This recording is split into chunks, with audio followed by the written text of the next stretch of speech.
A vida profissional do TDAH depende muito da comunicação. Como você se comporta no trabalho ou como enxergam você pode ser decisivo na sua escalada profissional. O problema é que dificilmente alguém te explica qual a melhor forma de agir nesses casos, até agora. Vou te explicar como dominar a vida profissional no primeiro link da descrição. A gente sabe que também tem um conceito, doutor, se eu quero até que você explique melhor pra gente, que existe dois tipos de deficiência. Existe a deficiência biológica, definida ali pela OMS, e a deficiência jurídica, para fins jurídicos e tudo mais.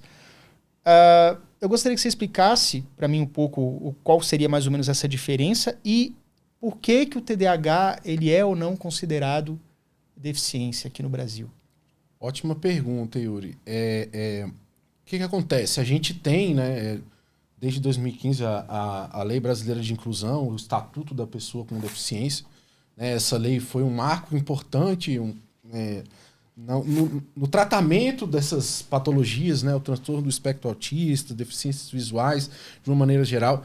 Existem projetos de lei tramitando no Congresso Nacional para que o TDAH seja incluído na LBI. Sim, né? sim.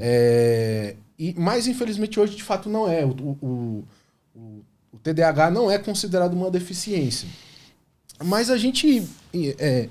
vendo o posicionamento dos tribunais, ora eles consideram o TDAH uma deficiência e ora não consideram. É absurdo isso. O Supremo Tribunal Federal, em 2016, ele teve a oportunidade de tratar sobre esse assunto, um recurso da relatoria do ministro Dias Toffoli.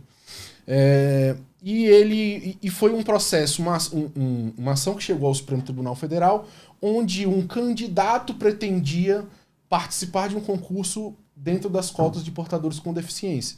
Um portador de TDAH se inscreveu como candidato portador de deficiência e isso chegou ao Supremo Tribunal Federal. E o Supremo Tribunal Federal disse que, para ser considerado deficiência na acepção jurídica, precisa ter uma previsão legal. Né? Ou seja, nesse quadro que a gente está falando, o TDAH teria que estar incluído na Lei Brasileira de Inclusão. Né? Agora, por outro lado, a gente tem um decreto de 99, decreto 3298 de 99, ele trata da Política Nacional de Inclusão das Pessoas com Deficiência. Por esse decreto, ele define a deficiência como uma perda ou anormalidade de sentido ou função. Né? E eu, pessoalmente, tá? E você vai ver alguns julgados levando isso em consideração. Porque o TDAH nada mais é do que uma anormalidade do sistema neurológico. Né? Na letra da lei, é como se você falasse do TDAH. Exato. A LBI ela não estaria embarcado na LBI, abraçado na LBI. Mas aí tem esse como é que é o nome? Um decreto. Um decreto de 99, isso. Que fala, tem que ter uma perda parcial, um impacto na vida. Porra, perda de longo prazo, fala de longo prazo. Então, a minha perda cognitiva, ela existe, ela é de longo prazo, ela impacta a minha vida. Então, eu faço parte dessa redação aqui. Exatamente. Ou tá mal escrito esse negócio. Isso, não, e a grande discussão é essa, né? Mas o judiciário, ele tem se mostrado bastante sensível. E, em alguns casos, ele considera, sim, o TDAH como uma deficiência propriamente dita, com fundamento nesse decreto, no artigo desse decreto. Né? Ele define lá a deficiência como uma perda ou anormalidade de função, sentido ou órgão. Né? E, claramente, o TDAH, por tudo que já se sabe hoje, pelos avanços científicos que a gente tem com relação ao diagnóstico do TDAH, ele consiste realmente numa anormalidade de funcionamento do sistema nervoso. Agora, para poder gozar dos benefícios das pessoas com deficiência, e aí a gente entra na questão das cotas, né? As isenções fiscais, tudo isso, medicamentos gratuitos, precisa haver essa alteração legislativa para que o TDAH seja incluído, né? Ou seja, receba o tratamento jurídico de uma deficiência propriamente dita. Mas, voltando aqui ao assunto de que a gente sabe que existem alguns julgados que consideram o TDAH como uma deficiência. Por exemplo, pessoas com TDAH buscam a concessão do benefício BPC-LOAS. Né? Nesses casos, o judiciário entende que essa pessoa, porque um dos requisitos para você conseguir o BPC é exatamente ser portador de uma deficiência. A lei usa exatamente essas palavras. Esse termo, deficiência. E o judiciário tem concedido, né, o auxílio, o BPC-LOAS, atendidos os demais requisitos, né, que renda familiar inferior a meio salário mínimo por pessoa, né, não ser beneficiário de nenhum outro regime de previdência ou não receba nenhum outro benefício pecuniário. O judiciário tem sim concedido, para alguns casos onde é constatada a incapacidade laboral do portador de TDAH, às vezes associado com algum outro transtorno ou não, ele tem sim concedido o benefício do BPC-LOAS para essa pessoa e usando o conceito da lei do LOAS que diz que precisa ser portador de deficiência. Então a gente vê aí uma certa incoerência, vamos dizer assim, entre o que a jurisprudência diz em algum momento, mas de fato alguns benefícios ainda carecem dessa regulamentação específica. Doutor, uma coisa que eu percebo aqui é o seguinte. Teve um caso, em 2019 ou 2018, que teve uma pessoa... Vou puxar da memória aqui, tá? Você aí na internet, dá uma tecladinha que você vai entender, que você vai lembrar desses casos. Alguém passou num concurso da Caixa, e aí era TDAH, e aí passou num vaga PCD. Eu falei, ó, tem caroço nesse angu aí. Aí eu fui investigar, abri o caso, eu fui clicando, achei o resultado lá daquele Juris Brasil, que negócio que você vê.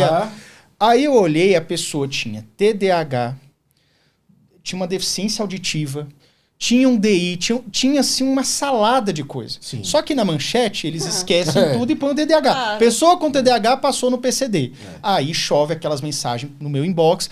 Tá vendo? Você viu? E agora? Quando é que eu posso pedir? Já posso? Calma, gente. Calma. Então, assim, muita calma. Muita calma. Porque o que você falou também pode ser assim. Você me falou agora assim, não, porque teve um entendimento em um caso ou outro que teve o LOAS.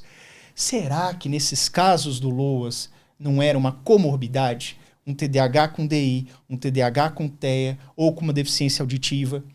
E aí eu pergunto, passo até a bola pra Carol. Com base até nisso no que a gente falou, que você tá ouvindo aí pra caramba, o que você pensa sobre TDAH ser considerado deficiência, ter essas leis, ser abraçado pela LBI? O que você pensa sobre isso? Olha, sobre a lei de inclusão, em particular, eu acho que deveria entrar. Apesar do TDAH não ser um transtorno de aprendizagem, em muitos momentos acaba comprometendo a aprendizagem. Em muitos momentos, esses alunos, apesar da neurodivergência, eles não são olhados. Sim. Eles não são olhados. E aí, novamente, eu vou para o desdobramento disso. É por isso que eu estou dizendo que, na minha opinião, deveria entrar. Por quê? Indo para a lei de inclusão, vira educação especial, certo?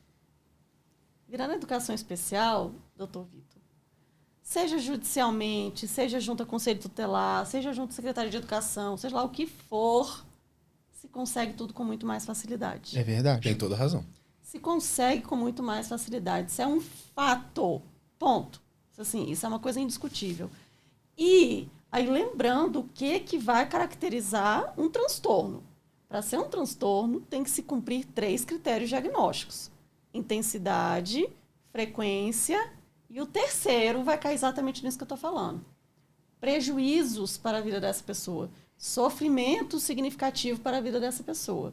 Então, se um estudante, e aí independente de onde ele esteja, se é jardim, se é Fundamental 1, se é Fundamental 2, se é universitário, se lá o que for, se ele tenta pleitear algo, e o que escuta mas não é deficiência, mas não sei o quê, muitos desistem, seu Rizinho já falou tudo. O dilema é um dilema e é uma discussão absurda em cima disso, entendeu? É complicado. Começa aquela história, quer passar a mão na cabeça desse aluno. Ele quer uma facilidade, ele quer furar filha, ele quer... E no Congresso Nacional, como eu disse, quando existe um projeto de lei para que haja a inclusão do TDAH na LBI, né, as discussões que a gente viu no Congresso Nacional é que muitas pessoas tinham um receio de que o portador de TDAH fosse taxado como uma pessoa com deficiência e isso estigmatizasse muito a pessoa. Porque na sociedade, de fato, existe, né? Infelizmente, a realidade também é assim. Existe essa estigmatização das pessoas que têm TDAH. Algumas pessoas têm um TDAH muito leve. Enfim, então, essa discussão teve no Congresso Nacional de que, olha, se a gente incluir esse TDAH é uma pessoa com deficiência, isso vai criar um estigma e tudo mais. Enfim, é de fato uma discussão. Né? Tem uma corrente que diz que o TDAH não causa uma perda definitiva de algum... Geralmente essa corrente não tem TDAH. Né? Exatamente. É isso que eu ia falar, porque só se entende tendo ou convivendo muito proximamente com alguém que tem. É no dia a dia ali que se percebe os desafios que essa pessoa lida. Seja o TDAH que ela tenha ou o TDAH com comorbidade que tenha. E aí, sim, eu já ouvi várias vezes essa questão de, mas aí as pessoas com TDAH vão ser vistas como deficientes, vão ser estigmatizadas, vão ser colocadas à margem da sociedade. E eu acho isso por tão outro bobo, lado, cara. por outro lado, ok. A preocupação deveria ser essa?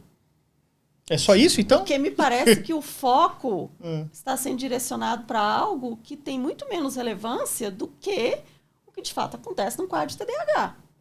O que é mais prejudicial para alguém que tem TDAH nessa fase escolar? Aquele garoto ele tem TDAH e, nossa, ele tem TDAH, ele é deficiente. Tá, mas ele está tendo toda a assistência que ele precisa, ele está conseguindo se desenvolver academicamente, ele está minimizando os prejuízos emocionais e sociais dele. Por quê? Quando chega a educação especial, a escola se move. Isso é um fato. Sendo educação especial, a escola morre de medo de acontecer alguma coisa, levar um processo, porque tá sólido na lei. Sim, exato. O TDAH, ele fica flutuando. Ele não é nada. E aquele fuzuê até do cordão de girassol mesmo, porque o cordão de girassol fala assim, não, os portais de notícia falaram que o TDAH estava incluso. Eu falei, gente, não está incluso. Não, mas o Globo falou, o G1 falou, cara, não interessa o G1, G2, G3. Tá errado. Porque o que acontece? O TDAH, ele não está incluso na LBI. O que essa lei do girassol faz, que inclusive é a 14624 de 23, é modificar a lei LBI, colocando lá um parágrafo, coloca o cordão de girassol. Então não adianta, você está mexendo numa lei que já não entra você. Exato. Então isso é errado. Aí o que eu penso é o seguinte, algumas pessoas vão falar para mim como se eu fosse contra isso. Eu não sou contra, gente, eu sou contra a gente ficar flutuando no talvez.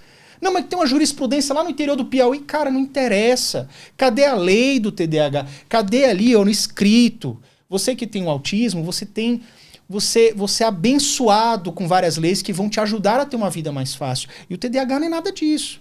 Tanto é que quando eu falei eu postei isso, justifiquei, botei por A mais B. A agência Senado se retratou comigo. O canal oficial do Instagram mandou uma nota, falou, não, realmente a gente viu aqui, o TDAH não está incluso, e mandou. Então assim, aí o que eu falo é isso, a gente tem que se preocupar em avançar nesse sentido de ter leis que podem ajudar. Então, essa... Desde quando? Agora. O quê? E agora? Melhorou? Não precisa nem cortar não, edição, calma aí. Agora, melhorou? Qualquer coisa, levanta a mãozinha. Então, Yuri, essa questão aí você estava falando do cordão de girassol, desse incômodo, de que fica flutuando, que as pessoas vão falar da jurisprudência, não sei da onde, que é só estadual.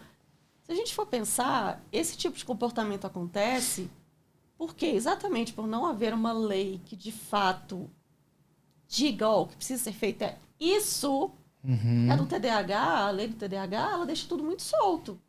Então, quando a gente vai para o âmbito escolar, a escola pode interpretar do jeito que quiser. Exatamente. E falar para a família, mas onde que você está vendo na lei que nós, enquanto escola, precisamos fazer tal coisa? Não está escrito. O fato é esse, não está escrito. Exatamente. Não há muito o que fazer. As pessoas que ficam tentando se agarrar nessas jurisprudências, elas estão fazendo, meio que numa atitude de desespero mesmo. Sim. Por terem o entendimento de que há um comprometimento real na vida da pessoa, para alguns mais, para outros menos, dependendo do acompanhamento que tenha, da assistência que tenha, do entendimento que tenha sobre o TDAH. O fato é, há um comprometimento real.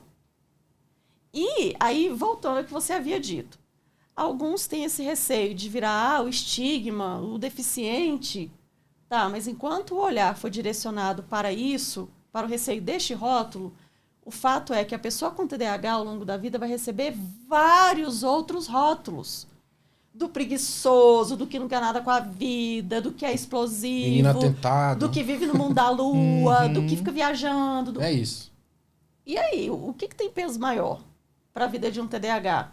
Ser visto como um deficiente, talvez, ou ser visto como esse monte de coisas ao longo da vida inteira, e lá na vida adulta a pessoa chegar e se sentir burra. Eu escuto demais isso dos meus Verdade. pacientes. Carol, minha vida inteira eu achei que eu fosse burro. E aí eu vou fazer toda a psicoeducação sobre o que é o TDAH, aspectos neurobiológicos, tudo. Aí as coisas vão se encaixando e a pessoa entende que não, ela não é burra. Fizeram com que ela acreditasse que era burra. Uhum. E ela se percebeu assim em algum nível.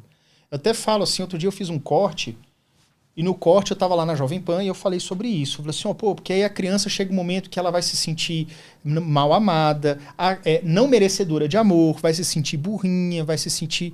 E as pessoas, algumas, tá? Não, mas criança TDAH não é burra. Aí eu falei, gente, então, não é isso que eu disse. Eu falei que a criança com TDAH, na condição de sofrimento que ela tem, ela pode se enxergar como. E aí não adianta você falar que não é, porque ela se esforça. Ela tá dando o seu sangue, mas não tá vendo o retorno. Ela não tá convertendo em nota. Os colegas estão tirando nota, ela não. Então ela pode se sentir, dentre outras coisas, burrinha, menos capaz, alguma coisa nesse sentido. Então é importante ter esse olhar também da pessoa entender o que de fato está acontecendo na pessoa com TDAH. Porque, olha só, eu acho que a criança está mais preocupada em se sentir aquém comparada com seus coleguinhas ali, de tipo... Poxa, então eles sabem mais, eles são mais inteligentes que eu, que eles tiram nota melhor, do que um rótulo que, sinceramente, a criança tá cagando pra isso. Ah, é deficiente. Ele nem sabe o que é isso. A criança, ela tem um mundo mais limitado. É do tipo assim, eu sou mais inteligente ou sou mais burro? O outro consegue ou não consigo? É uma coisa mais simplória. E outra coisa, gente, até as pessoas com TDAH mesmo que são contra isso. Tá? E aí que eu falo, eu tenho uma posição bastante neutra. Eu acredito que o fato de ser reconhecido como deficiência... Talvez possa demorar muito para que isso aconteça e, de repente, se a gente tentar por outras vias, a gente consegue direitos específicos para o TDAH. Por exemplo, digamos que a Lei 14.254 ela seja mais recheada, mais preenchida, melhorada, aperfeiçoada, e aí, ser deficiência ou não, pode chegar num ponto que fica irrelevante. Tá? Mas vamos lá. Isso aí é só uma opinião prática e particular minha.